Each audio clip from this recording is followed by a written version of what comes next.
for you. We're going to be talking about scales today. I hope you can hear me over a little bit of this rumble that we got going on in the background, but it's all good. We're going to push through it.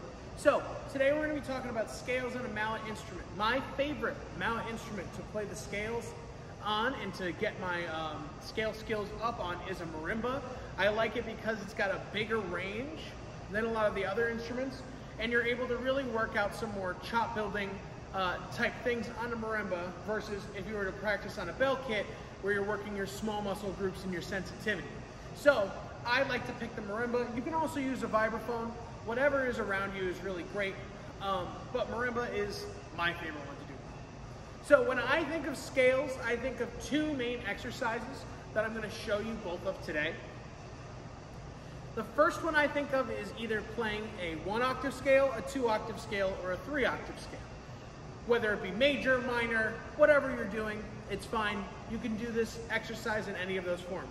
So I'm just going up and down the length of the instrument in whatever scale I'm going to do. So, for example, if I was to do a C major scale, if I was going to do 1 octave, I'd start it with my left hand. So I can end with my right hand and come back without having to cross over. The whole idea of starting the odd number octave scales on your left hand is so you don't have to cross over, and vice versa with the evens. So your evens, you'll start with your right. Your odds will start with your left. Check it out. Here's your 1-octave scale.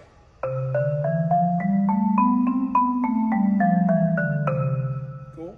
8 notes, which means that you're going to have to end up here and finish up here. Now if I was to do it 2 octaves, I'd start it with my right hand.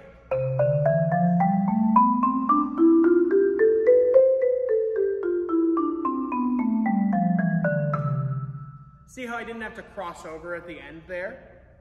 Now, when you're practicing on a marimba, my suggested scale length for you is 3 octaves.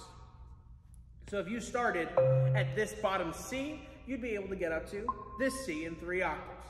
So I'd start it on my left hand because it's an odd numbered scale.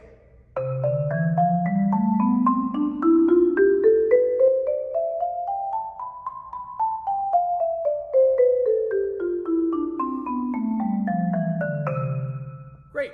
As I'm going through, my thoughts are tone first and foremost. Am I making a full sound? Am I filling the room with sound? Am I getting the best sound I can out of the bar with my mallet that I have, that I'm choosing to use? And am I striking in the right area? Yeah? Another thing you're going to have to think of when you're using your 3-octave scale, and this is why you want to play your 3-octave scale, is you're going to have to move along the instrument. So you're going to get comfortable moving from side to side. As you move on a large keyboard instrument like a marimba or a vibraphone, you want to try to not lean or cross your feet or do anything odd where you're sideways like this. You want to keep your feet square. So you see, I'm just moving side to side here. I only took one little step. But my feet are just moving side to side. Nothing back, nothing crossed, nothing odd like that. Still have great posture, still standing where you can. Now, going through your scale cycle is great. You can go through this in any way you want. My favorite way to go is just going chromatic, so I'd play my C, and then I jump up to C sharp or D flat.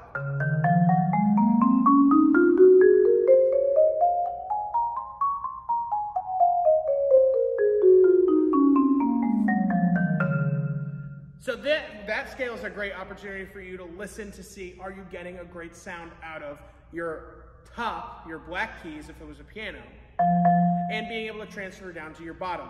As you go through these and as you learn your scales, you could start with 1 octave to get your pitches correct. So if you didn't know your pitches for that scale, you could figure them out first off here.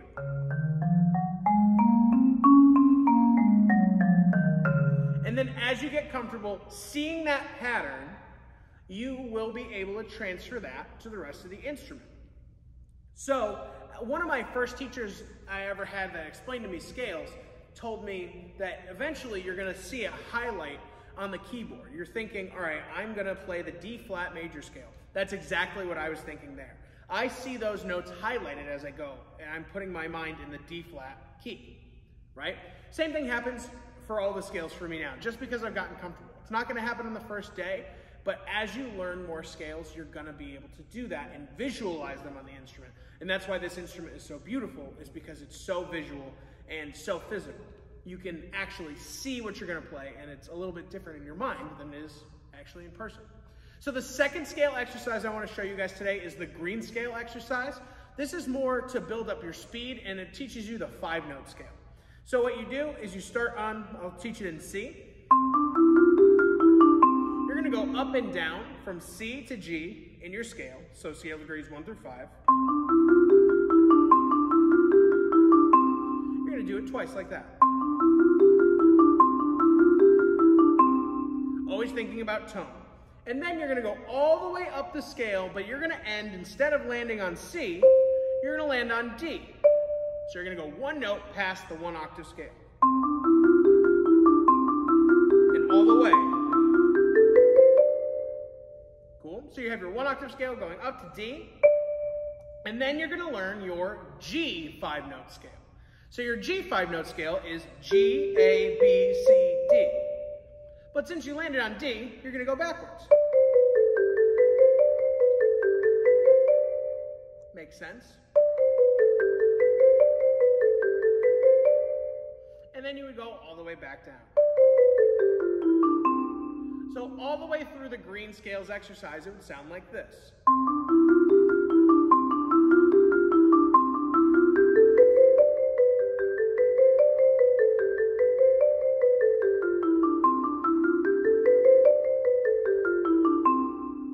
Cool. If you go on, you can do this the same way. I like to move chromatically.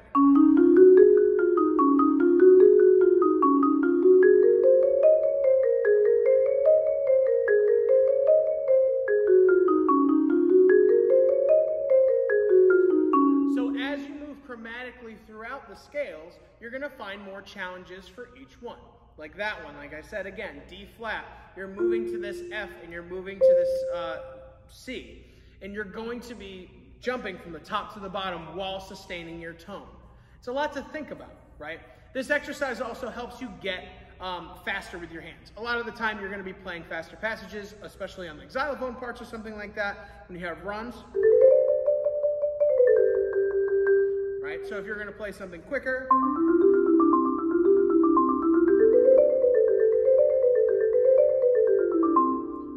so on and so forth. That was just the one in C. You could bring it up. When you're playing it quicker, you don't want to think note to note. You want to think just in your 5-note scale. So thinking I'm playing my C, and then I'm going to my G. Now, a little out of practice, so you're hearing a couple of those missed notes. You'll be able to hit some checkpoints as you go all the way through the scale. You're gonna hit your C, G, D, G, C, and find your halfway points. C is probably the hardest one for that because it's all white keys. It's actually a little easier to have something like a D scale.